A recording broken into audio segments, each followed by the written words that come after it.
Structure ആണുള്ളത്. 3 parts ഉണ്ട്: envelope, capsid, genetic material. ഈ സ്ട്രക്ചറിൽ നോക്കിയിട്ട് ഇതിനൊരു കുറെ സെൽ ഓർഗൻസ് ഉള്ളതായിട്ടോ ന്യൂക്ലിയസ് ഉള്ളതായിട്ടോ സൈറ്റോപ്ലാസം ഉള്ളതായിട്ടോ ഒക്കെ കാണാമോ? ഇതൊക്കെ ഉണ്ടോ ഇതിനകത്ത്? ഇല്ലല്ലേ? നമുക്ക് പറയാൻ പറ്റുന്ന ഭയങ്കര സിമ്പിൾ സ്ട്രക്ചർ ആണ്. എന്തൊക്കെയില്ല? സൈറ്റോപ്ലാസം ഇല്ല, സെൽ ഓർഗൻസ് ഇല്ല, ന്യൂക്ലിയസ് ഇല്ല. ഒരു ന്യൂക്ലിയസ് പോലും ഇല്ലല്ലേ പാവം. അപ്പൊ ഇവരുടെ ജനറ്റിക് മെറ്റീരിയൽ എവിടെ ഇരിക്കുന്നത്?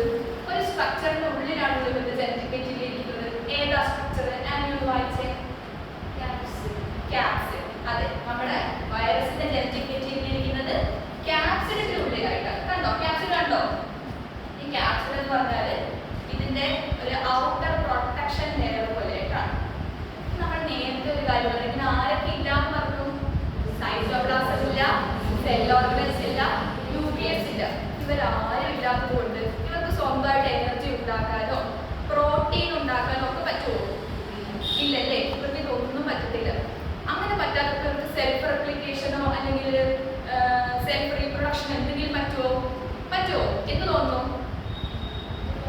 പറ്റില്ലായിരിക്കും അല്ലേ? അതെ, കറക്റ്റാണ്. ഇവർക്ക് ഇതൊന്നും പറ്റത്തില്ല. എനർജി ഉണ്ടാക്കാൻ പോലും പറ്റത്തില്ല. അപ്പൊ അവർക്ക് റെപ്ലിക്കേറ്റ് ചെയ്യാനോ റീപ്രൊഡ്യൂസ് ചെയ്യാനോ ഒന്നും പറ്റത്തില്ല. ഇവർക്ക് റീപ്രൊഡ്യൂസ് ചെയ്യുകയാണെങ്കിൽ ഒരു ഹോസ്റ്റിന്റെ സഹായം വേണം. നമ്മളൊക്കെ ഒരു ഹോസ്റ്റ് ആയിരുന്നു, അറിയാമോ? കോവിഡിന്റെ സമയത്ത്. അപ്പം 2-3 ഹോസ്റ്റിന്റെ ഹെൽപ്പ് പറയാമോ? ഇപ്പൊ ടീച്ചർ പറഞ്ഞു ഒരു ഹോസ്റ്റിന്റെ പേര് പറയാമോ? ആനിമൽസ്, പ്ലാന്റ്സ്, ഹ്യൂമൻ ബീങ്സ്, ഇവരെല്ലാം ഹോസ്റ്റിന്റെ എക്സാമ്പിൾസ് ആണ്. ഈ വൈറസ് ഒരു ഹോസ്റ്റിന്റെ ഉള്ളിൽ കയറി കഴിഞ്ഞാൽ അവർ ആക്റ്റീവ് ആകും. ഹോസ്റ്റിന്റെ വെളിയിലാണെങ്കിൽ അവർ എപ്പോഴും ഇങ്ങനെ ആക്റ്റീവായിട്ട് ഉറങ്ങി കിടക്കുന്ന പോലെ കിടക്കും. ഇത്രയും പറഞ്ഞതിൽ ഇവർക്കൊരു ലിവിങ് ഓർഗാനിസത്തിന്റെ എല്ലാ ഫീച്ചേഴ്സും ഉണ്ടോ? എനിക്ക് എന്ത് തോന്നുന്നു? ഉണ്ടോ? ഇല്ല. ഇവർക്ക് ലിവിങ് ഓർഗാനിസത്തിന്റെ എല്ലാ ഫീച്ചേഴ്സും ഒന്നും ഇല്ല. അതുകൊണ്ട് ഇവരെ നമ്മുടെ 6th കിങ്ഡം ക്ലാസിഫിക്കേഷൻ ഇങ്ങനെ ഒഴിവാക്കി നിർത്തിയേക്കുക. ഇപ്പൊ പറഞ്ഞ സാധനം എല്ലാം നമുക്ക് നോക്കാം. ഇപ്പൊ നമ്മൾ ഫീച്ചേഴ്സും പറഞ്ഞു, സ്ട്രക്ചറും പറഞ്ഞു. ഫീച്ചേഴ്സ് എന്തൊക്കെയാണെന്ന് നോക്കാം.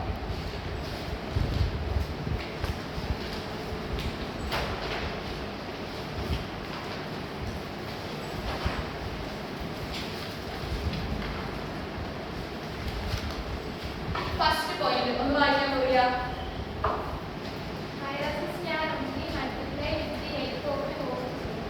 എന്താ? Viruses can only multiply with the help of A host cell. നമ്മൾ നേരത്തെ പറഞ്ഞില്ലേ, ഒരു ഹോസ്റ്റിന്റെ അകത്ത് കയറിയാൽ മാത്രമേ വൈറസ് ആക്ടിവേറ്റ് ആവുന്നുള്ളൂ.